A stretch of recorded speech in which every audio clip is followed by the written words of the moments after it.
Saudara-saudara aturan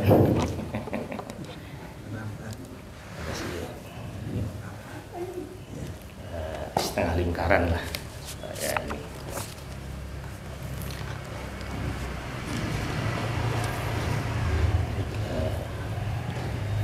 Bismillahirrahmanirrahim. Alhamdulillah alladzi anzala as-sakinata fi qulubil ladzina amanu sumazdadu imanan ma'imanihim. Asyhadu an la ilaha illallah wa asyhadu anna Muhammadan abduhu wa rasuluh. Amma ba'du. Assalamualaikum warahmatullahi wabarakatuh. Waalaikumsalam. Allahumma shalli ala Muhammad wa ala ali Muhammad kama shallaita ala ali Ibrahim innaka Hamidum Majid. Bapak-bapak sekalian, alhamdulillah pada malam hari ini kita dipertemukan Allah untuk melanjutkan, orang Sunda bilang hancam, seperti yang dijanjikan pada pekan kemarin bahwa kita akan mencoba untuk memperbaharui atau mungkin merefresh ilmu kita terkait dengan apa yang disebut sebagai fiqhul ibadah. Jadi pemahaman kita terkait dengan ibadah yang kita lakukan. Tidak dalam rangka mengajak atau apapun, tapi lebih pada bagaimana kita mencoba mengenali apa yang sesungguhnya diajarkan oleh Rasulullah SAW dan juga para sahabat Nabi. Karena dalam Quran kan sudah jelas, a'udzubillahi minasyaitonir rajim, laqad kana fi rasulillahi uswatun hasanah liman kana yarjullah wal yawmal akhir wa dzakarallaha katsira. Itu sudah amat sangat terang benderang bahwa laqad itu sesungguhnya kana lakum fi rasulillahi, untukmu itu pada diri Rasulullah itu ada uswah, ada teladan yang baik. Nabi sudah memberikan teladan. Kalau dalam bahasa Indonesia itu Nabi meneladani kita, artinya mengajarkan keteladanan, dan kita harus meneladan beliau. Kita harus mencontoh bagaimana beliau. Ibadah itu kan ada sunnah, itu kan ada yang kurbah, ada yang taat, ada yang jibiliyah. Yang kurbah ini adalah sunnah yang berkaitan dengan ibadah mahdhah, di mana tata cara, upacaranya sudah ditetapkan. Seperti manasik haji kan, khudhu ani manasikakum, ambillah dariku oleh kalian itu manasikmu. Nah, itu kemudian kita baca hadisnya Jabir yang panjang lebar tentang praktek ibadah haji. Pun demikian ketika ada yang disebut musius sholah, orang yang sholatnya kurang beres, nah, sampai Nabi memerintahkan diulang 3 kali itu. Sholli fa innaka lam tusalli, sholat sesungguhnya kamu belum sholat lagi. Begitu salam disuruh sholat lagi sampai 3 kali. Kemudian orang ini kan bilang, ya Rasul, inilah yang terbaik yang sudah saya lakukan. Alimni, oleh karenanya ajarkan kepadaku sholat yang benar itu seperti apa. Nah, kemudian Nabi menyampaikan. Di akhirnya Nabi mengatakan, "Shallu kama ra'aitumuni usolli." Salatlah kalian seperti kalian melihat aku salat. Jadi betapa Nabi sangat disiplin terkait dengan praktik-praktik ibadah yang khas ini. Jadi kreativitas orang diparingan heula lah, di off-keun heula kreativitas kita itu. Dalam konteks ibadah mahdhah itu kemampuan kita berkreativitas itu di off-keun heula. Sudah ikuti saja apa yang diajarkan Nabi, karena itulah jalan yang paling selamat. Sebaban orang miharep syafaat anjeunna kejaga di akhirat. Nah, pun demikian dengan wudu ini. Dalam Quran surah Al-Maidah itu kan disebutkan, a'udzubillahi minasyaitonirrajim. Ya ayyuhalladzina amanu idza qumtum ilas salati faghsilu wujuhakum wa aydiyakum ilal marafiq wamsahu bi ru'usikum wa arjalakum ilal ka'bain. Hei orang yang beriman, iza apabila kumtum kamu akan salat itu. Jadi kalau fi'il madi itu didahului dengan harfu syartin iza, itu menunjukkan bahwa perbuatan itu baru akan dilakukan. Jadi hai orang yang beriman, apabila kamu akan mendirikan salat, faghsilu maka basuhlah, cucilah wujuhakum wajah-wajahmu. Wujuh itu jamak dari wajhun. Jadi yang pertama apa tadi? Basuhlah, cucilah wajah-wajah kita. Yang kedua wa aydiyakum, basuh pula, cuci pula itu. Aidi itu jamak dari yadun, tangan. Basuh, cuci pula itu tangan-tanganmu. Tangan itu kan dari mulai bahu ya, itu sampai ke sini. Nah, ini Allah sudah memberikan batasan bahwa membasuh, mencuci tangan itu ilal marafiq. Mirfaq itu artinya apa? Siku ya. Siku sikut maki. Itu yang kedua tuh. Kemudian yang ketiga wamsahu biru usiku. Nah, kalau tadi menggunakan kata igsilu artinya mencuci, cucilah, dari kata ghasala yaghsilu. Kalau ini menggunakan kata masaha. Masa itu artinya apa? Mengusap. Mengusap. Ini menggunakan fil amr artinya usaplah oleh kalian itu. Apa yang diusap itu? Biru usiku. Ba-nya ini ada yang mengatakan sebagai zaidah, ada yang mengatakan sebagai litab'in. Nah, itu nanti ada diskusi fikihnya. Numatak ayanu ngusap mastaka teh sadayana, ayanu tel gitu kan itu ya. Nah,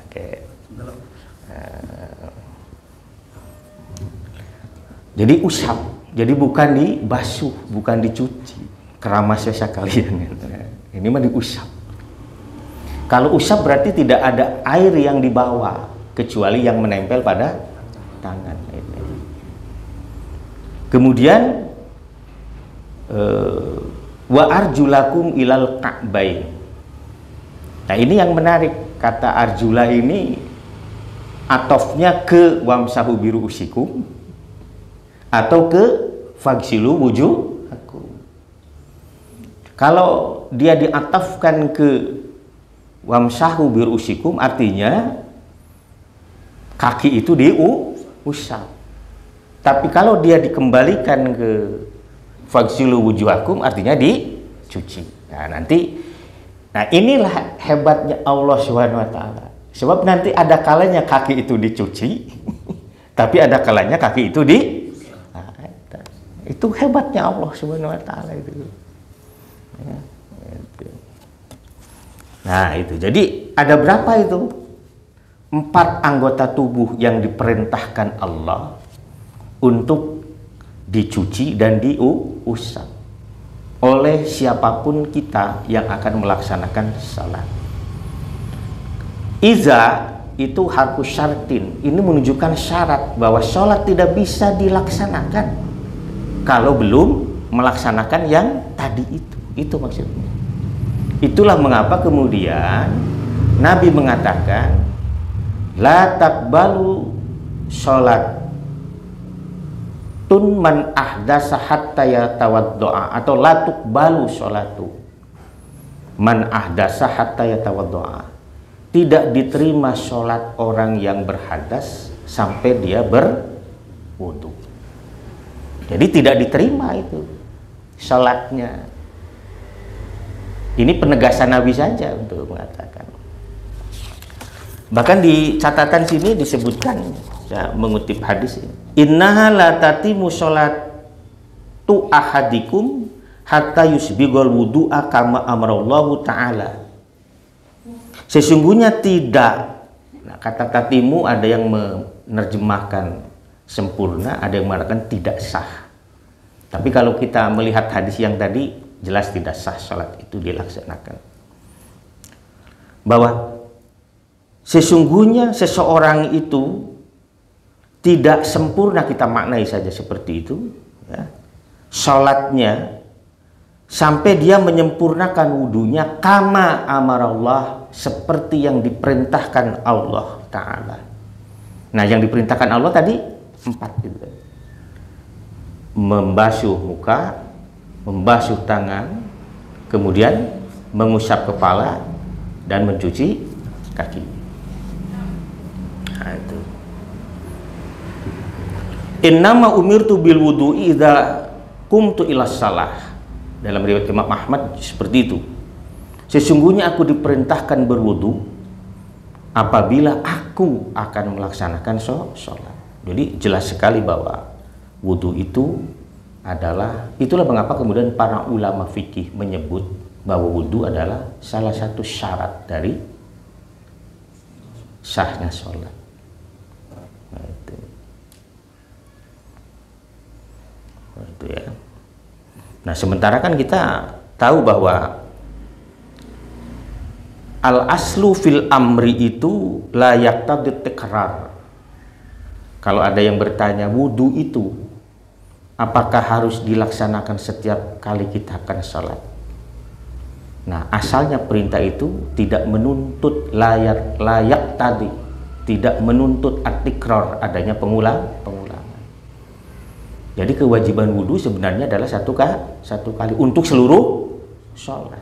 Itu nanti kan ada peristiwa-peristiwa di mana Nabi hanya menggunakan satu wudu untuk 5 kali sholat, atau kadang 2 kali sholat dan seterusnya. Bahkan nanti ada cerita Sayyidina Ali bin Abi Thalib radhiyallahu anhu itu pada satu ketika beliau akan sholat ya, asar, sementara beliau masih punya wudu untuk zuhur, maka wudunya itu ya seperti yang diperintahkan Allah, tidak seperti yang nanti dijelaskan di dalam hadis Nabi itu seperti apa. Nah, jadi sakocepat sakali minta tilu kali itu sakali maksudnya. Nah, baik, ini ada hadis kita bacakan. An Humran maula Utsman bin Affan annahu ra Utsman da'a bi wudu. Jadi ada wudu, ada wudu.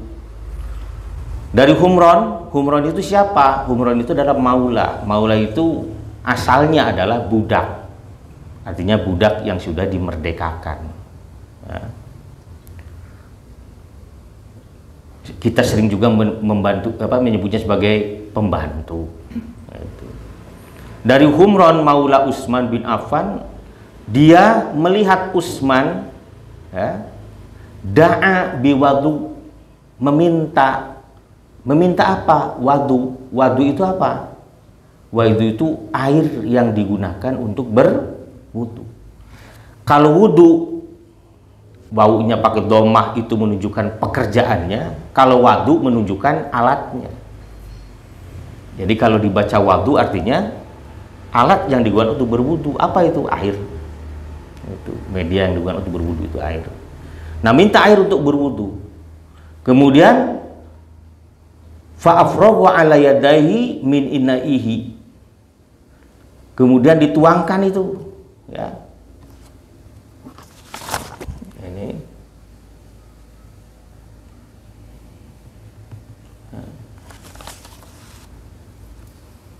Kemudian dituangkan ke tangannya itu. Jadi maksudnya dia afroga itu artinya dia menciduk gitu. Menciduk dengan kedua tangannya ala yadahi itu, atau dituangkan malah dikucurkan gitu. Sebab kan Nabi itu kalau sholat malam, pernah pada satu ketika Abdullah bin Abbas ikut nginep di rumah bibinya Maimunah. Kebetulan Nabi ketika itu sedang berada di rumah Maimunah, istrinya. Kemudian tengah malam Nabi bangun, kemudian Abdullah bin Abbas diminta untuk membawa semacam naon teteh wadah cai lah. Nah, kemudian Abdullah bin Abbas membantu untuk menuangkan air dan Nabi berwudu. Dituangkan. Fagosalahuma salasa marat. Kemudian dia mencuci tangannya itu 3 kali. Tangan yang dimaksud di sini adalah pergelangan tangan. Jadi begini, kalau kita berwudu menggunakan ember, katakanlah seperti itu ya, itu kalau bisa ya, itu tidak langsung tangan kita masuk ke dalam ember itu, karena tangan kita dalam posisi yang belum bersih. Maka sebaiknya apakah pakai gayung ya, atau kita minta orang lain untuk, tapi udah gampil pakai gayung. Nah, baru setelah itu boleh summa adkhala yaminahu fil wadu. Nah, baru setelah itu dia memasukkan tangan kanannya itu ke dalam air, ya, ke dalam air wudu. Maksudnya nyiuk tah sabada ya diwasu 3 kali. Summa tamagmado, kemudian dia berkumur-kumur ngalebetkeun cai karena naon, tamagmado itu memasukkan air ke dalam mulut ya. Kemudian juga wastan syako, memasukkan air ke dalam hidung. Wastan syaro, kemudian mengeluarkan air dari hidung. Setelah itu summa ghasala wajhahu salasan, dia mencuci tangannya 3 kali. Nanti kita lihat ya. Wa yadahi ilal marafiq atau mirfaqain salas. Kemudian dia pun mencuci kedua tangannya sampai ke sikunya itu 3 kali. Summa masah birasihi, kemudian dia mengusap kepalanya. Di sini tidak disebutkan seberapa kali. Artinya 1 kali. Kan tadi mah disebutkan salasan. Di sini dia hanya menyebutkan dia mengusap kepalanya. Padahal kan tadi disebutkan bahwa perintah itu tidak menuntut adanya pengulangan. Pengulangan itu harus menggunakan dalil. Nah, itu. Jadi ketika tidak disebut, maka perintah itu berlaku 1 kali. Memantang ibadah haji kan sekali. Saum Ramadan nah setiap pan memang gitu di Quran lagi. Kutiba alaikumusiyam kama kutiba alladzina min qablina dan seterusnya, itu kan di bulan Ramadan. Di setiap kali bulan Ramadan datang kita saum. Itu. Apalagi itu? Salat disebut as-shalawatul khams fil yaumi wal lailah. Di setiap hari dan malam. Itu setiap kali. Jadi selalu disebutkan kalau perintah itu harus berulang. Jadi ketika tidak ada perintah atau tidak ada praktik Nabi mengulang, berarti itu cuma satu kali. Itu yang harus kita pahami. Nah, jadi mengusap kepala itu berapa kali? 1 kali. Summa ghasala kulla rijlin salasan. Kemudian dia mencuci tiap-tiap kaki, kan kaki teh 2. Maksudnya teh masing-masing kaki kanan kiri itu salasan 3 kali. Menggunakan kata apa tadi itu? Ghasala artinya mencuci. Ya. Summa qala ra'aitu Nabi sallallahu yatawaddau nahwu wudu'i hadza. Kemudian setelah selesai itu dia mengatakan, aku melihat Nabi itu berwudu seperti wuduku ini. Jadi harita teh Utsman keur mere contoh kepada sahabatnya, beginilah wudu Rasulullah. Ya. Wa qala man tawadda'a nahwu wudu'i hadza summa shalla rak'atain. Kemudian dia mengatakan, maksudnya Nabi ya, yang mengatakan itu, kata Utsman, siapa yang berwudu seperti wuduku ini, summa shalla rak'atain, kemudian dia sholat 2 rakaat, la yuhaddisu fihi ma nafsah, dan dia tidak berkata-kata ya. Di antara wudu dan sholatnya itu, ghafarallahu lahu ma taqaddama min dzambi, maka dosa yang telah lalu itu akan diampuni. Itu Nabi. Itulah mengapa ada yang disebut dengan sholat apa? Syukrul wudu. Jadi kalau kita setelah selesai wudu, ya tentu kita bisa melaksanakan sholat ini. Sholat syukrul wudu namanya. Ya, baik. Kita lanjut dulu ya. Nah ini yang menjadi soal itu adalah terkait dengan membasuh. Kita coba lihat satu-satu. Ya.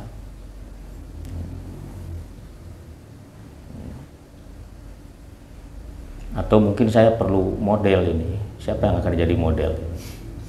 Harus ada yang jadi model. Saya, Pak. Ya, silahkan. Coba Pak Arga gimana? Gimana, Pak? Coba berwudu saja. Seperti saya mau lihat dulu. Coba silahkan. Tahap pertama cuci tangan. Ya. Itu sampai mana itu biasanya? Sampai pergelangan ya. Pergelangan itu namanya rushun. Pergelangan itu. Terus? Itu berkumur. Ya, berkumur sekaligus hidung. Jadi gimana tuh?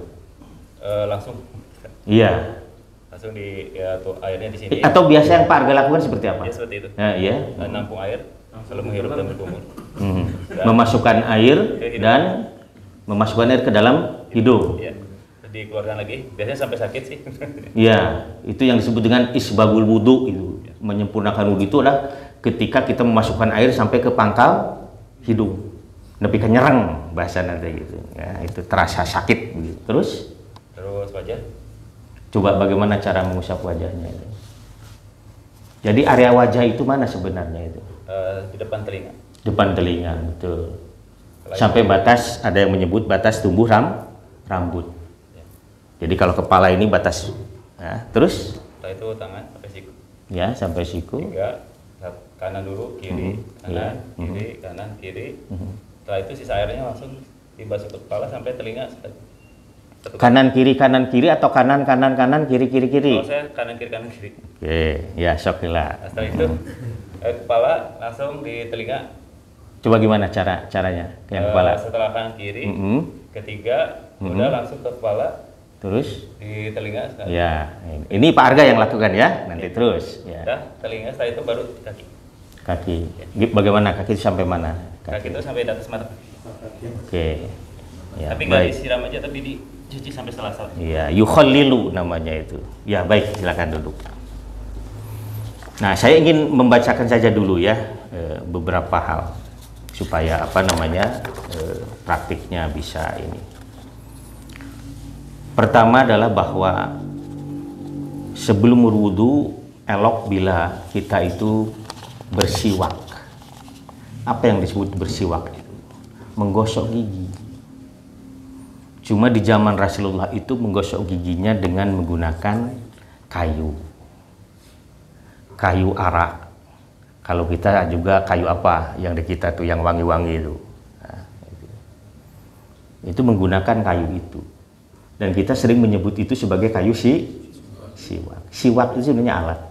Ya, alat untuk menggosok gigi. Itu bersiwak. Itulah mengapa Nabi mengatakan laula an asyqa ala ummati la amartuhum bisiwak inda kulli wudu'in. Kalau saja ini tidak akan memberatkan umatku, maka aku akan perintahkan mereka bersiwak di setiap kali wudu. Jadi bersiwak dulu. Nah sekarang itu kan sudah ada sikat gigi, gunakan saja sikat gigi. Malah guys aya naona odolna, nah, itu gunakan saja. Nah, itu. Untuk apa? Membersihkan sisa-sisa makanan atau apapun yang ada di mulut kita. Nah, apalagi sekarang ini kan ada juga ekstrak apa pasta gigi yang dibuat dari ekstrak siwak juga, maksudnya dari pohon itu, dari apa namanya kayu itu ya, kayu siwak. Mengapa asiwaku matharatun lil fami mardotun lillah?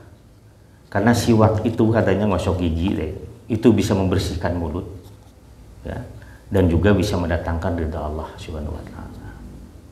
Jadi ulah hari yang harap manusia kudu ini nyakas gigi heula yang hadapan Allah barau ini itu nggak boleh. Nah, yang kedua tentu membaca basmalah. Yang kedua membaca basmalah. Ada pertanyaan, Pak, itu kalau berwudu apakah harus menghadap kiblat? Tidak ada kemestian seperti itu. Nah, jadi posisinya dimanapun itu tidak ada kemestian seperti itu. Tapi kalau misalnya DKM teh rek bager lah supaya sampurna leuwih sampurna maksudnya teh supaya lebih menenangkan hati. Misalnya dibuatlah tempat wudu itu menghadap kiblat, tidak ada soal. Silahkan. Tapi pada hakikatnya berwudu tidak harus menghadap kiblat. Jadi ke arah manapun, dan itu yang dilakukan Nabi di mana-mana seperti itu. Yang kedua adalah membaca basmalah. La sholata liman la wudu'a lahu wa la wudu'a liman lam yadhkurismallah alaihi. Tidak sah sholat tanpa wudu, tidak sempurna wudu tanpa basmalah. Jadi bismillahirrahmanirrahim. Itu ya. Nah, kemudian barulah mencuci tangan tadi itu.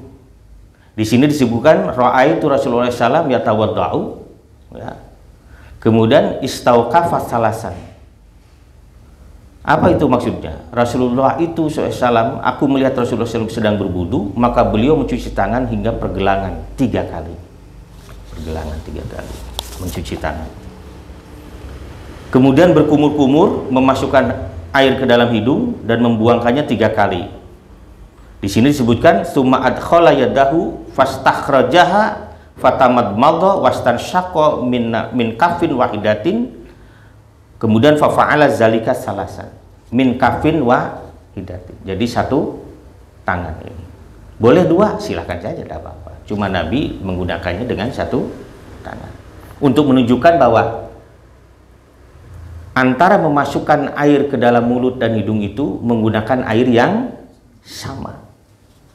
Menggunakan air yang sama, jadi disedot oleh mulut dan juga oleh hidung kalian. Nanti kita prakteknya.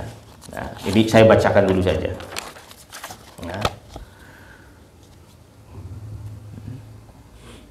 Nah, kemudian ada praktik yang lain. Ini Da'aliyun radhiyallahu an biwaduin fatamadmatu wasansaqo wa nasaru biyadil yusra. Nah, keur waktu ngaluarkeun cairna tina irung tina pangambung, Ali bin Abi Thalib menggunakannya dengan tangan kiri. Jadi ini memasukkan, nyingsringkeun kan, gitu teh. Nyingsringkeun naon bahasa ini bahasa Indonesia naon nyingsringkeun. Ya mengeluarkan air dari hidung itu. Itu dibantu dengan tangan kiri. Itu. Nah. Kan nu praktekna ulah nu pilak bisa keluar. Fa fa'ala hadza salasan, dan ia melakukan itu 3 kali. Jadi tamadmud itu 3 kali, istinsyak itu 3 kali. Jadi memasukkan air ke mulut dan ke hidung itu 3 kali. Kemudian setelah itu mencuci muka 3 kali, disertai dengan mengusap sudut mata dekat hidung. Nah ini maksudnya, nanti kita praktekkan ya. Jadi lain jika budak litik lah, plek plek plek gitu. Nah, nanti kita praktekkan.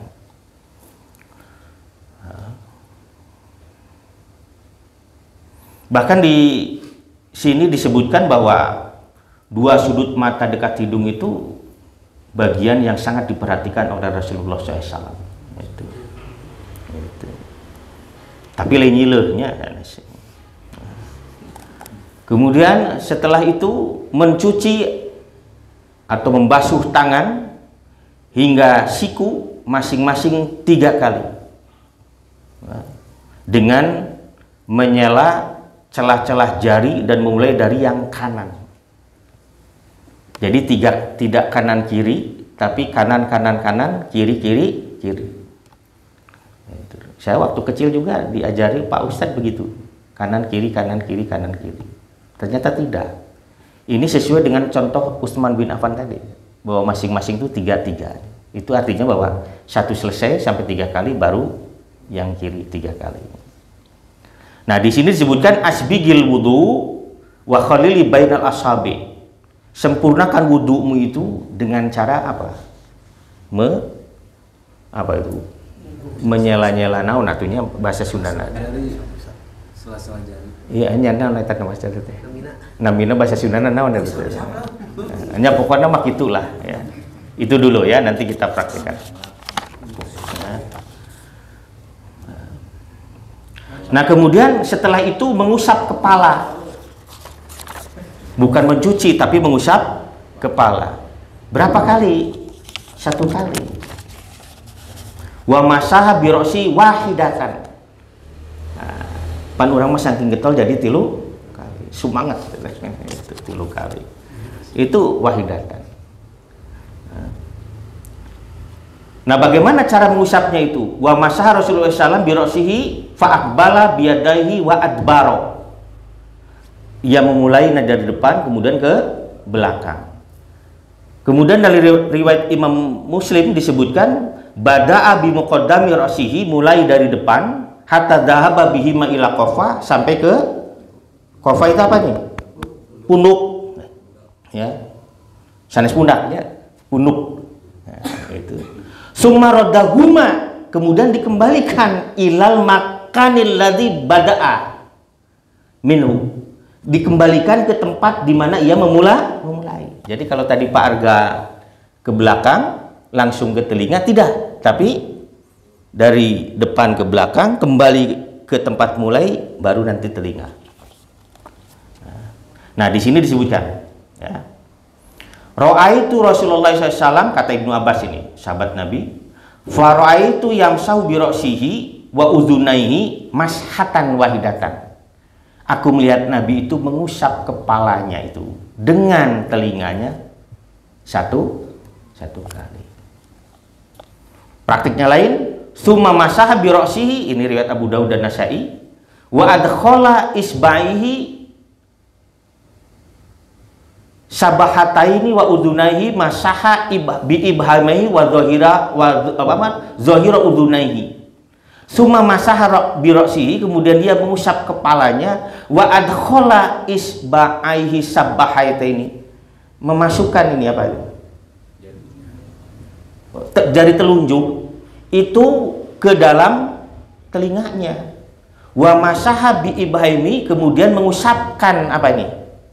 Jempolnya, zahira udunai, bagian luar. Jadi kieu. Nah, diputar gitu. Ya. Itu praktiknya nanti ya. Nanti saya kasih contoh ya. Nah, kemudian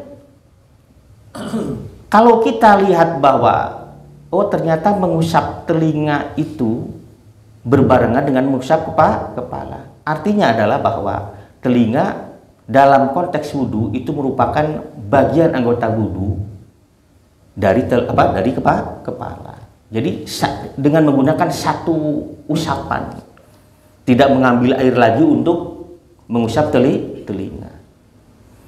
Seperti yang pernah waktu kecil kita lakukan sebenarnya. Atau nepi kakolot gitu kan ya. Itu. Nah, itu.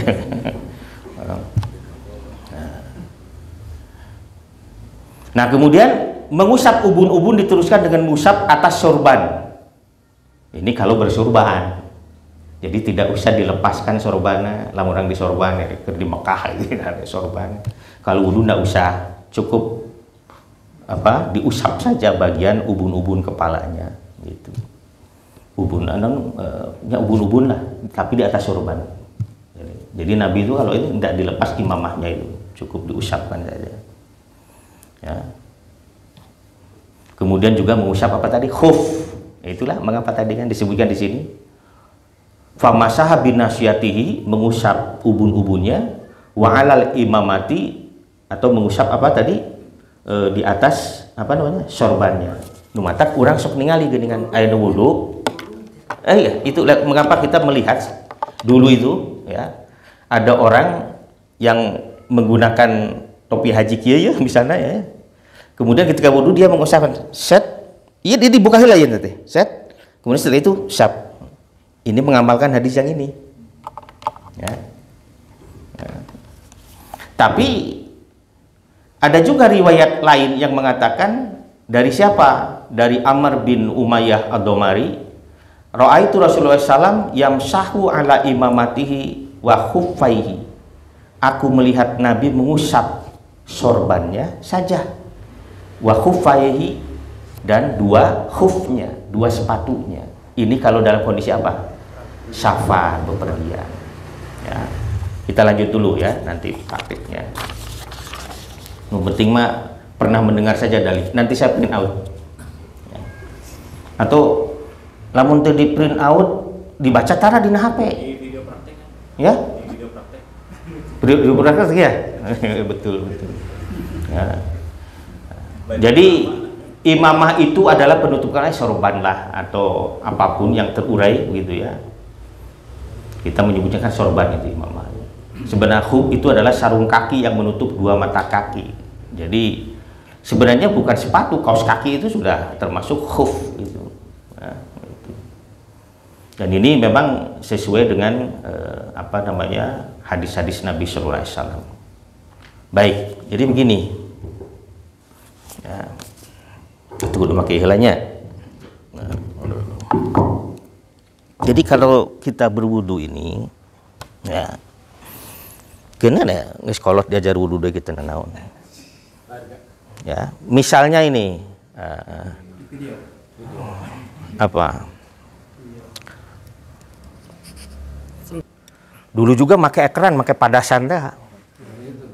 Kendi kan dikocorkan gitu dulu itu ya. Cuma tadi saya ingin mengingatkan yang pertama tadi, ketika kita tidak menggunakan keran, maka yang pertama harus kita lakukan adalah mencuci atau membasuh telapak tangan ini 3 kali. Untuk apa?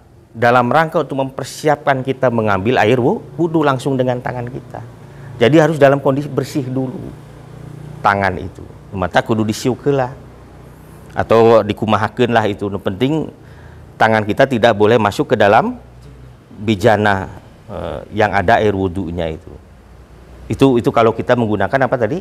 Ember, bejana atau apalah begitu. Itulah maka Nabi itu banyaknya menggunakan apa itu tadi? Wadah air itu yang terbuat dari kulit itu. Saya waktu ke Mekah itu di museum itu ada contoh yang disebut dengan kirbah. Jadi kirbah itu wadah air yang terbuat dari kulit dan itu digunakan selain untuk minum juga untuk wudu. Jadi kayak dikocorkeun gitu, tadi ilingkeun lah gitu. Nah, wah komo lamun aya nama ngeuna aya teko segala rupa gitu ya begitu. Nah, ini misalnya pakai keran. Yang harus kita lakukan adalah kita harus mencuci yang kanan dulu ini. Kocor, cai teh ngocor ya. Kita cuci, disela-sela dulu. 3 kali. Sampai mana? Sampai arusgu, sampai pergelangan tangan ini 3 kali. Kemudian sama juga 3 kali. Setelah itu masuklah ke bagian yang pertama. Kita boleh menggunakan 2 tangan, Rasulullah itu menggunakan 1 tangan. Nah, ketika kita mengambil air, ya tentu secukupnya lah, seadanya air yang ada di tangan ini. Saya tidak tahu itu telapak tangan Nabi sebesar apa, ya. Nah, tentu proporsional. Kalau Nabi kan itu digambarkan oleh Anas bin Malik itu Nabi itu orang yang fisiknya proporsional. Jadi bagian leuwih kurang gitu ta. Gitu. Kan kalau saya ini panjang tangannya begitu kan. Itu dimasukkan air ke dalam mulut sekaligus memasukkan air ke dalam hidung. Nah, yang disebut dengan tamadmud itu adalah berkumur. Tapi kan tadi didahului kan sebelum wudu kita bersiwak. Jadi cukuplah berkumur itu. Bahkan Nabi pernah ketika dia berkumur itu tidak mesti juga kita harus apa ini? Menggosok. Karena menggosoknya sudah tadi ketika kita siwak.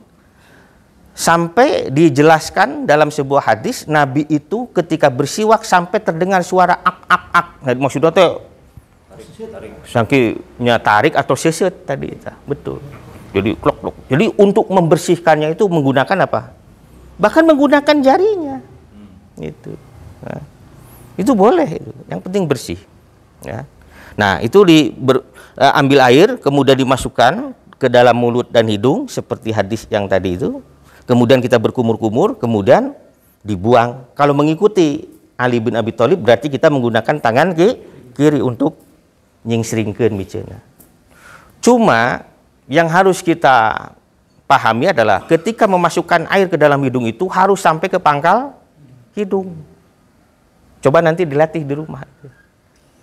Jadi lain kieu, saya tep ieu mah lain cai nu asup. Tapi curug jeung jempol. Sanu kitu ngaku. Eta wudu teu bener eta. Saya harus mengatakan tidak benar. Harus itu mah. Mengapa? Karena Nabi tidak memberikan contoh begitu. Sebab tidak ada hadis lain yang menunjukkan ada alternatif lain terkait dengan membersihkan hidung. Kan beda dengan tadi kan mengusap kepala kan? Ya. Ada alternatif lain ketika kita mengenakan sorban. Kalau ini tidak ada.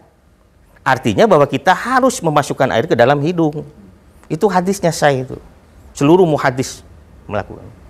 Hanya memang ketika kita saum, ya, kita tidak boleh terlalu memasukkan air sampai ke pangkal. Sebab itu bisa masuk.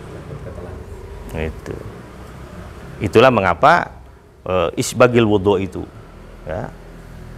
Kemudian sempurnakan istinsaknya ilas saum kecuali dalam keadaan saum. Boleh memasukkan air seadanya saja, tidak mesti ke dalam. Itu. Kemudian disingsringkeun lah bahasa orang mah dikeluarkan tuh. Berapa kali itu? 3 kali. Setelah itu, nah ini kita mengusap wajah. Jadi kita mengusap wajah itu kita boleh, nggak apa-apa kita menggunakan satu tangan kemudian pan kieu biasanya. Nah, ketika kita yang harus kita pahami adalah muka itu adalah seluruh bagian sampai batas tumbuhnya rambut dan depan telinga. Termasuk? Nah, itulah mengapa ketika membasuh muka itu sekalian juga itu boga janggot mah diusap-usap, disela-sela. Bersih. Coba kalau pernah lihat filmnya Omar Mukhtar itu. Pernah ya? Itu kan beliau praktek wudu itu dengan menggunakan bijana air kecil. Bagaimana ketika beliau mengusap? Itu. Boleh menggunakan satu tangan silahkan, yang penting rata saja. Cuma tadi diamanatkan bahwa Nabi itu kalau berwudu tidak meninggalkan ujung mata ini. Jadi benar-benar kudu di kumaha tah. Ya itu mah bebas rek melitna ka mana ge nu penting mah seluruh bagian yang tadi saya sebutkan itu kena air. Termasuk nah, ini diusap begini saja nggak apa-apa. Jadi tidak boleh ada bagian dari wajah kita yang terlewat dari air wudu. Sebab naon? Ittaqun nar, kalian harus takut kepada neraka itu. Api itu. Ketika Nabi melihat ada orang yang tidak sempurna wudunya, ada bagian yang mestinya kena air tidak kena air. Nah, yang mestinya kena air tidak kena air itu akan dijilat oleh api neraka. Itulah mengapa tadi kalau Nabi sampai sedemikian rupa maka kita harus mengikuti itu. Nah, berapa kali itu? 3 kali. Nah kemudian barulah tangan. Nah, itu masing-masing itu. Masing-masing 3 kali, artinya 3 kali. Boleh lebih dari ini? Boleh, sebab nanti ada hadis yang menyebut ya, lebihkan itu. Sebab nanti di akhirat lebihnya itu akan mendatangkan cahaya bagi orang yang disebut hurun muhajjalin itu, gurun muhajjalin itu. Jadi akan apa? Jadi boleh kita sampai ke, malah di hadis dalam Subulul Salam disebutkan sampai ke apa ini? Orang menyebutnya tenaga aja. Jadi sampai ke sini nih. Sepir ya. Pas selamat apa ada? Kalau bahasa Cirebonnya saya lupa lagi itu. Nah, itu. Ini sepir ini sampai sini. Jadi jangan sampai ini kering. Nabi pernah melihat ada sahabat yang ininya kering gitu. Nah, itu disuruh diulangi lagi. Itu. Kan ini ada koki aja biasanya sok garing. Itulah mengapa kalau wudhu kita harus begini. Set. Nah, dilebihkan saja. Ya. Malah Nabi menyebut ada hadis yang menyebutkan digosok-gosok. Digosok-gosok. Ya. 3 kali. Ya. Setelah ini 3 kali baru ke yang kiri 3 kali. Nah, setelah itu baru ke kepala. Ambil air, tidak mesti dibawa airnya, cukup yang menempel pada tangan. Nah, ini tadi bimokodami roksihi, dimulai dengan bagian depan kepala, kemudian dijalankan ila kofahu, kemudian ke punduk, faradahuma, kemudian dikembalikan ke tempat di mana dia dimulai langsung. Tadi kan ini masuk ke dalam, yang ini di luar. Nah, berapa kali itu? Sudah selesai. Setelah itu baru kaki. Kaki pun sama, ya. Jadi di sela-sela ini. Boleh sampai ke betis, silahkan. Itu akan lebih baik. Cuma wajibnya itu jangan sampai mata kaki tidak tumit, ada yang kering. Pan ya kadang-kadang aya nu tumitna ageng yeuna ieu teu kabasihan. Jadi ini harus. Itu pun 3 kali. Itu wudhu yang benar itu. Bisa ditajongan. Ya. Pan kadang-kadang kusuk. Wah, itu moal bener itu. Yes. Salat yang baik itu kalau diawali dengan wudhu yang baik, yang benar, itu salat baru bisa benar. Kalau wudhunya salah-salah, salatnya kayak pasti. Nah, itulah mengapa nanti saya ingin lihat Pak Edi wudhu di sana nanti. Saya lihat ya, saya tongkrongin begini nih. Ini benar belum ini wudhunya ini? Ini Nabi yang bilang ini. Jadi ketika tadi disebutkan bagi mereka yang bersurban ataupun tadi apa? Yang berkhuf, yang bersarung kaki, ketika di perjalanan itu boleh tidak membuka sorbannya, cukup dengan mengusapkan di bagian atas sorbannya. Kemudian pun ketika mengusap khuf itu bukan bawahnya. Da ieu nu kotor cenah, ada moal bersih kudu isap anger. Yang diusap bagian mananya? Depan saja, atas bagi. Berapa kali? Berapa kali? 1 kali. Kan tadi disebutkan ya, bahwa apa tadi? Mengusap kepala dan telinga dan khufai itu mashatan wahidatan, 1 kali usapan. Jadi ulah disarwakeun jeung nyuci. Sudah cukup 1 kali, set. Udah selesai. Gitu. Setelah itu barulah kita berdoa. Asyhadu alla ilaha illallah wa asyhadu anna Muhammad asyhadu alla ilaha wahdahu la syarikalah wa asyhadu anna Muhammadan abduhu wa rasuluh. Titik, selesai. Cuma dalam riwayat Imam Tirmizi ada tambahan. Allah wajali mutatahirin. Itu. Tapi yang pokoknya Nabi itu mengatakan yang tadi itu. Ya. Asyhadu alla ilaha wahdahu la syarikalah wa asyhadu anna Muhammadan abduhu wa rasuluh. Itu apa namanya, cara berwudu Nabi Muhammad SAW itu seperti itu. Di sini ada mengatakan ro'a Rasulullah SAW kauman tawaddu'u walam yamassa aqabahumul ma faqala wailul lil aqab minan nar. Jabir mengatakan bahwa Rasulullah melihat ada satu kaum yang berwudu dan dia tidak membasahi bagian tumitnya oleh air itu. Dia mengatakan wailun lil aqab, maka celakalah itu tumit-tumit. Tumit iya kan? Ya. Eta nu ditajongan tadi teh. Anu ieu pasti eta tumitnya moal baseuh eta. Najong mah gitu. Wudu bari najong mah. Nah, itu Nabi melihat itu. Bener berarti bab najong wudu teh eta. Geus tiba heula ternyata aya. Sampai ka ayeuna gitu. Padahal Nabi geus ngancam dia, wailul lil aqab. Celaka itu tumit-tumit itu. Karena dia akan disambar oleh api neraka. Karena apa tadi? Tidak terbasahi oleh air wudu. Jadi nanti Pak Deden ya? Pak Deden kita? Karena ulah ditajongan wudu. najongan cai itu. Itu. Bahkan di sini disebutkan wailul lil aqabi wa butunil aqdam. Celaka itu tumit dan bagian perut telapak kaki. Artinya ini butun itu. Jadi butun itu apa? Bagian bawahnya ini. Ini nih. Mata lamun najong kieu wunggul, ieu wunggul basuh. Ieu nanti. Mata kudu di kieu. Itu Nabi itu yang ngomong itu. Ini hadisnya riwayat Imam Ahmad dan Ad-Daruqutni itu. Ya. Jadi harus itu bagian ininya juga dibasah, itu harus basah benar itu. Di yukhallilu itu, ditaklil, bahkan ini ada penelitian itu mah orang yang meneliti ya. Itu dokter itu mengatakan bahwa justru kalau kita menyela-nyela ini itu bisa merangsang saraf katanya ya. Saraf ke mata kemana itu akan lebih sehat kita itu. Karena seperti tangan juga kan, kita kalau refleksi atau apa kan ya itu coba kita dalam wudhu itu itu ya.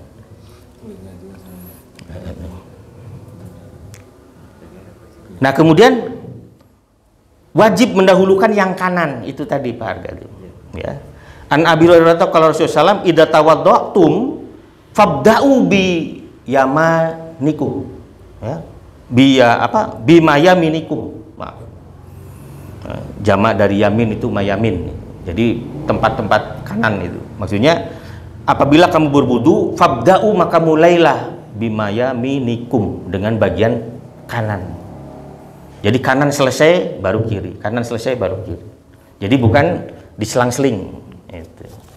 Seperti yang selama ini itu kan ada yang saya masih selang-seling aku. Ya, nah itu nggak boleh selang-seling. Jadi harus selesaikan dulu yang kanan, baru yang kiri. Nah kemudian inna ummati yud'auna yaumal qiyamati ghurran muhajjalin min asaril wudu. Faman istata'a minkum ayyutila ghurrat tahu falyaf'al. Nanti umatku itu akan dipanggil pada hari kiamat dalam keadaan bercahaya karena cahaya bekas wudunya itu. Maka siapapun yang mau dan berkemampuan untuk memanjangkan cahayanya, lakukan itu. Nah, itulah mengapa kemudian tadi itu kalau ini sampai ke sepir bahasa ini tuh bahasa Indonesia aja. Ya? Apa? Bisep. Hanya gitulah pun. Bisep ya gitu. Ya, tenaga nu gampang nama tenaga itu kurang Sunda macam. Nah, itu.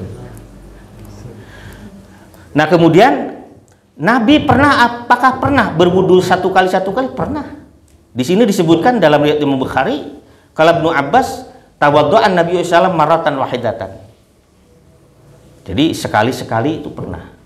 Karena kan tadi asal perintah tidak menuntut pengulangan sekali. Cuma ketika Utsman tadi bilang kan 3 kali, artinya ada bagian yang 3 kali, ada yang tetap 1 kali seperti mengusap kepala itu tadi dan mengusap khuf. Ya. Jadi kayak upami orang di perjalanan ulah sareng sapatuna dibasuh diusap gitu. Atau Nabi dulu.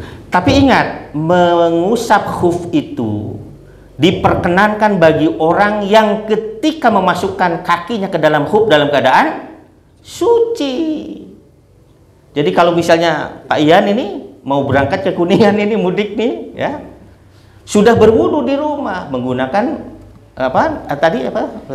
sepatu misalnya, kaos kaki, sepatu dan seterusnya, kemudian di perjalanan agak repot ini kalau misalnya diusap boleh, tapi kalau misalnya di rumah belum berwudu wayahna kudu dibuka. Paham ya? Nah, jadi mengusap khuf itu hanya berlaku bagi orang yang memang ketika memasukkan kakinya dalam khuf sudah dalam keadaan bersuci. Kalau yang belum ya berarti dia tetap harus dibuka sepatunya, berwudu seperti yang lain. Itu. Ya, itu. Ya? Batal. Teu masalah. Nu penting pas ngalebetkeunana. Pan tadi mata wudu ge batal. Da upami teu batal mah teu kedah wudu. Langsung we salat. Kartos teu? Mata wudu deui ge batal gitu. Upami teu batal mah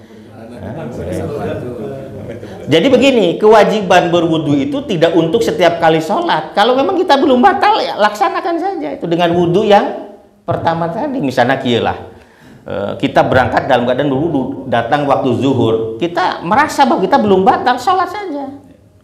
Itu batal acan, batal acan, batal acan. Dalam prinsip belum.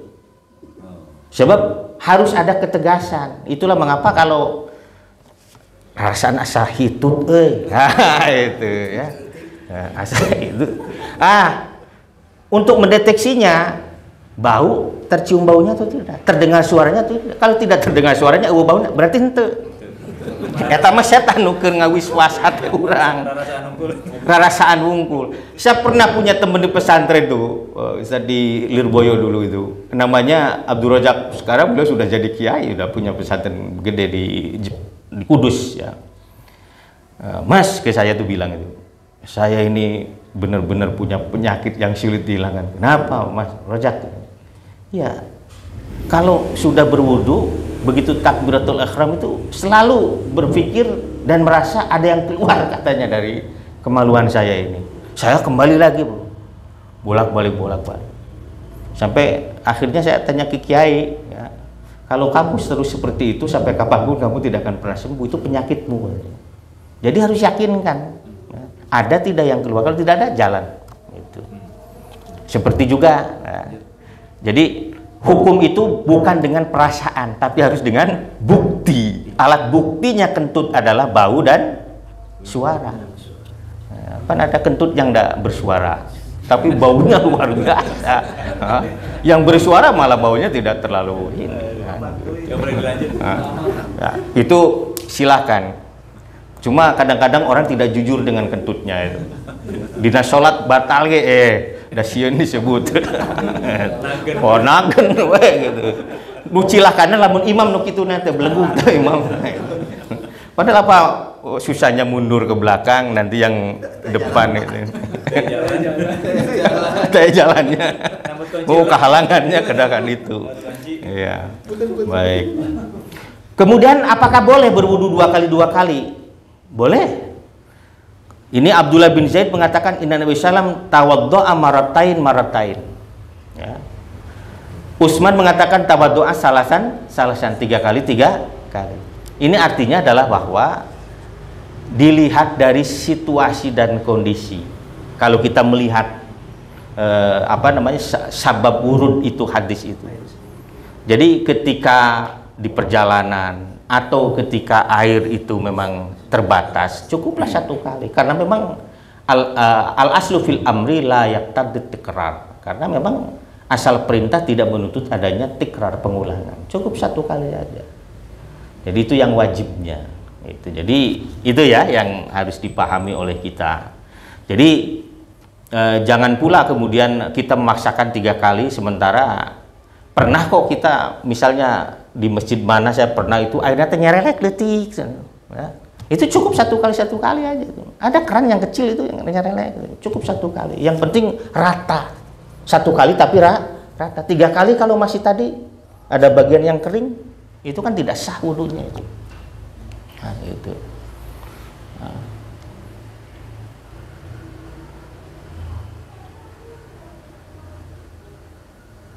Nah, cuma 3 kali ini ukuran maksimal, tidak boleh lebih dari gila. Disebutkan di sini, faman zada ala hada faqad asya'a wa ta'adda wa dzalama.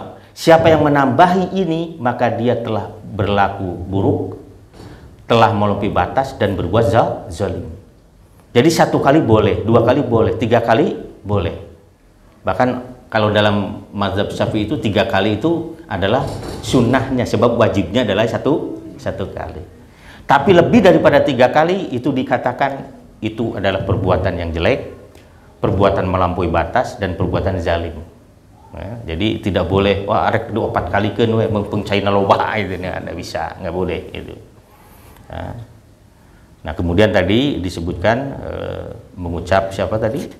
Mengucap asyhadu alla ma minkum min ahadin yatawaddau fayusbigul wudu'a summa yaqulu asyhadu alla ilaha illallah daula syarikalah wa asyhadu anna muhammadan abduhu wa rasuluh. Tidak ada di antara kamu yang berwudu kemudian menyempurnakan wudunya dan selesai wudunya dia mengucap doa yang tadi itu asyhadu alla ilaha illallah dan seterusnya.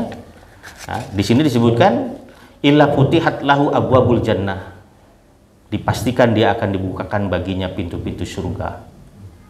Yang berapa tuh pintu surga tuh? Ada berapa? 8. Pintu surga itu 8. Nah, jadi futihat lahu abwabul jannati samaniyah. Nah, itu pintu surga yang 8 itu. Yadkhulu min ayyiha sya'a, dan dia boleh masuk dari pintu manapun yang dimau. Wah, keren sekali itu. Ayah pantas surga 8, bebas kita mau masuk dari pintu manapun. Jadi insya Allah mulai nyasar di surga mah. Itu. Ya, itu ya. Nah tentu ini kaitannya dengan tempat air. Harus dihindari itu emas, perak, itu tidak boleh digunakan untuk tempat wudhu. Ya. Di sini disebutkan. Kemudian tempat air milik orang musyrik juga itu harus dihindari, ya kalau bisa.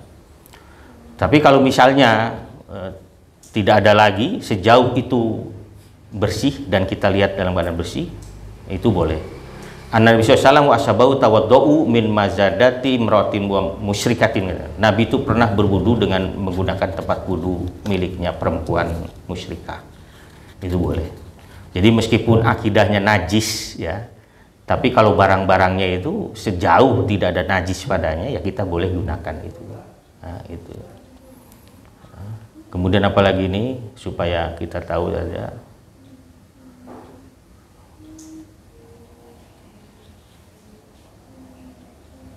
Ini boleh tidak kita menggunakan tadi kirbah itu yang dibuat dari kulit? Boleh. Sahabat pernah bilang itu kan bangkai. Nah, yang bangkai itu dagingnya, kulitnya kan bisa disampak, dibersihkan, dan itu tidak menjadi sebab najis, ya. Nah, itu ya. Jadi beberapa hal yang harus kita. Kemudian bagaimana dengan tempat air dari tembaga ini? Atana Rasulullah SAW fa akhrajna lahu ma'an fitaur min sufrin. Sufrun itu tembaga. Fatawaddau. Jadi Nabi pernah juga menggunakan bahan yang tidak boleh itu dari bahan emas itu berlebihan. Jadi lebih kepada berlebihan, bukan najisnya, tapi itu lebih kepada berlebihan saja. Itu mungkin beberapa. Jadi kita sekarang tahu kan bahwa begitulah Rasulullah SAW mencontohkan kita bagaimana berwudu yang benar. Jadi kalau selama ini misalnya kita melakukannya seperti yang itu, ya harus diperbaiki. Karena ancamannya kan sudah jelas. Ya. Ketika kita tidak mengikuti apa yang disampaikan oleh Allah itu, berarti wudhu kita tidak sah. Sementara kalau wudhu kita tidak sah, sholat kita pun tidak akan sah juga. Kan tadi la sholata liman la wudhu Allah. Tidak sah sholat bagi orang tidak punya wudhu. La wudhu Allahu. Nah, dan tidak ada wudhu bagi orang yang pertama tadi tidak membaca basmalah, kemudian yang kedua tadi ada anggota-anggota tubuh yang tidak sempurna dibasuh. Jadi nanti di rumahnya hari nama lah wengi bisi tirisnya, tangke subuh lah latihan itu. Tajin, nginget deh tadi pakar di kumaha nyontokeun wudu nah ini. Nah, saya pun sampai hari ini sering memeriksa wudu saya sendiri. Saya sering melihat istri saya berwudu itu, anak-anak juga. Saya ajari, karena luar biasa ancamannya tadi itu. Wailul lil aqab. Minan nar. Jadi tumit itu celaka itu dari api neraka itu. Karena tadi tidak terkena oleh air.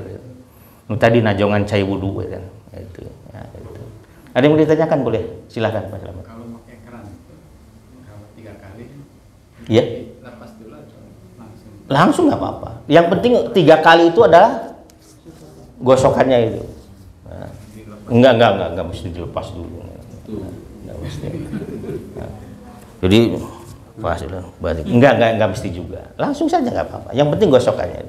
Nah, cuma nanti kan ada yang dia menghitung gosokan itu kan apakah gosokan ke atas atau ke bawah. Nah, itu para ulama mengatakan bahwa gosokan atas bawah itu dihitung 1 kali, satu kali. Cuma jangan lupa tadi itu, ya, ini bagian ini, sela-sela ini. Nah. Wanita itu sama, karena hakikatnya perintah itu untuk laki-laki dan perempuan. Cuma kalau misalnya rambutnya panjang itu kan tidak mesti juga harus dilepas. Kan bukan rambut yang diusap itu, apa? Kepala. Jadi ulah nurun rambut, nah misalnya ada wanita rambutnya panjang sampai gini, wah itu repot. Kan wamsahu biru usiku, yang harus diusap itu kepala. Jadi meskipun panjang ya sudah tetap. Gitu. Malah kalau perempuan kalau pakai kudung ya nggak usah dibuka kudungnya, cukup dengan tadi tuh. Ya, wamasaha ala imamah, gitu. Mengusap bagian atas kepala, fauqa imamah.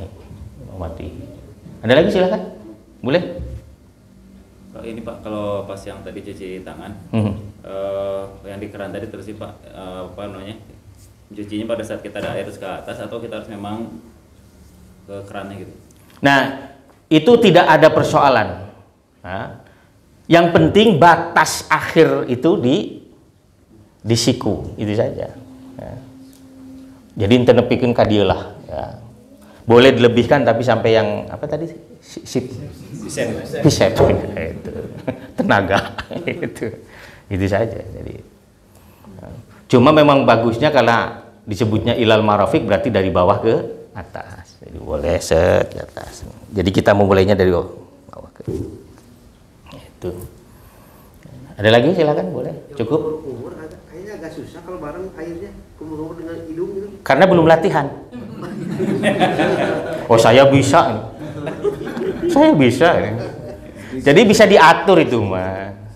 Bisa diatur kita. Kumur-kumur, kemudian. Jadi ini belakangan bisa dikeluar. Jadi tidak mesti barengan juga. Asal dilatih itu bisa. Ini kan Pak Hadi juga tuh pernah bilang itu untuk melatih bagaimana supaya dari ruku ya ke tidak itu mengangkat tangan susahnya minta ampun karena memang tidak terbiasa. Tapi kalau sudah terbiasa, selesai. Nyapan orang sholat teh sok aya nu kieu, punten. Ya. Sami Allah, ada yang begitu kan? Padahal kan mestinya diangkat tangan. Hadwa mangkibai bisa ini setara ini atau ujungnya setara dengan bawah telinga. Nanti ada babnya khusus. Jadi segala sesuatu memang karena biasa, bisa karena biasa itu. Nah, itu. Posisi kaki itu kan apakah harus begini? Tidak, ini kan batasnya bahu. Ini kira-kira saya sudah lurus antara kaki telapak kaki dengan bahu enggak belum? Sudah lurus belum? Ya itulah sudah. Jadi ulang ngudag ulang ngudag sampai anu sanes udag-udag gitu supaya antel enggak. Ini batasnya ini aja nih. Bahu.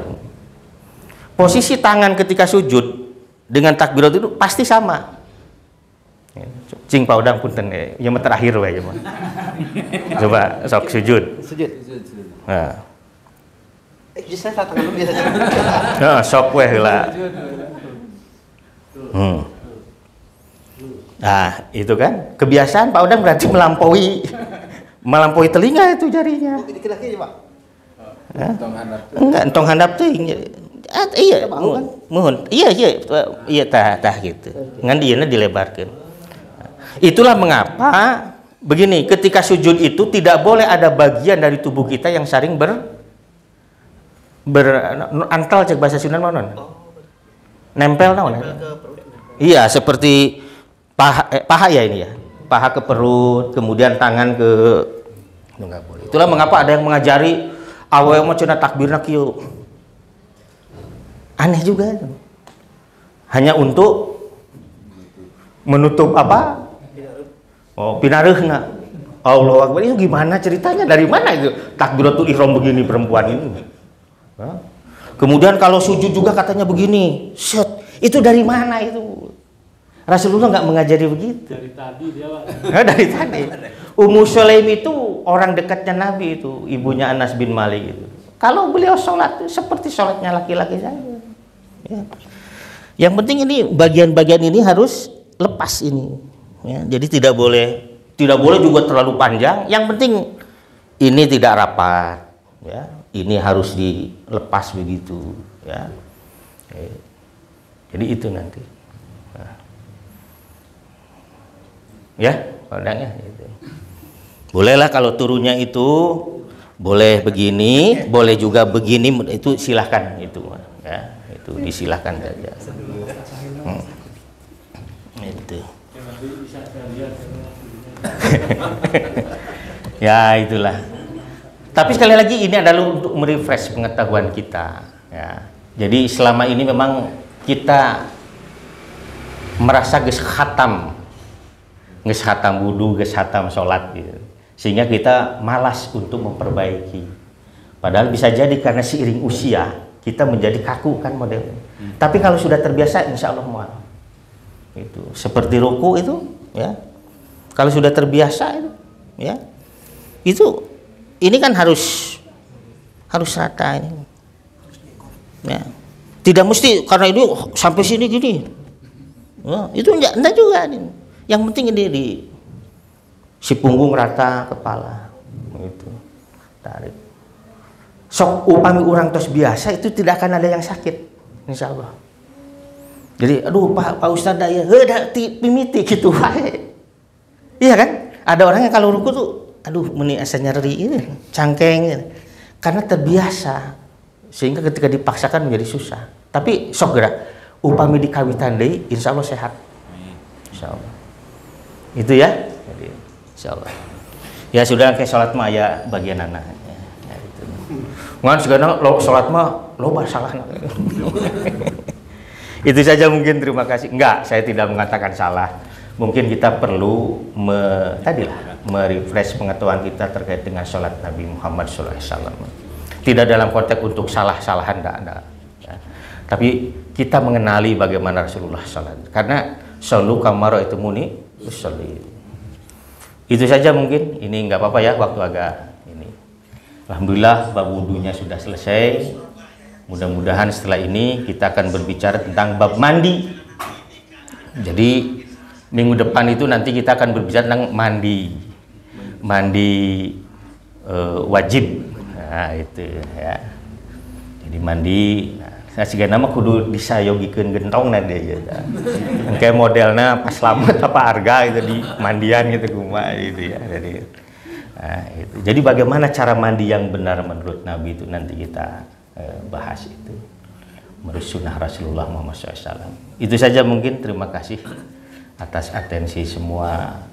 Kurang lebihnya saya mohon maaf ya, karena memang ini waktunya yang terbatas ya, jadi saya maraton sekali ini. Mudah-mudahan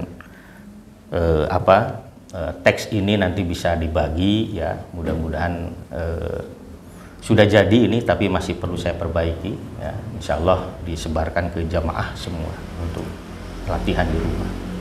Itu saja mungkin, mudah-mudahan Allah memberikan kita rahmah, hidayah, dan tentu sebelumnya pengampunan kepada kita, dan menjadikan majelis kita sebagai majelis yang mendatangkan sebab ridhonya Allah Subhanahu wa ta'ala. Aqulu qouli hadza wa astaghfirullakum subhanakallahumma bihamdika asyhadu an la ilaha illa anta astaghfiruka wa atubu ilaik. Wassalamualaikum warahmatullahi wabarakatuh.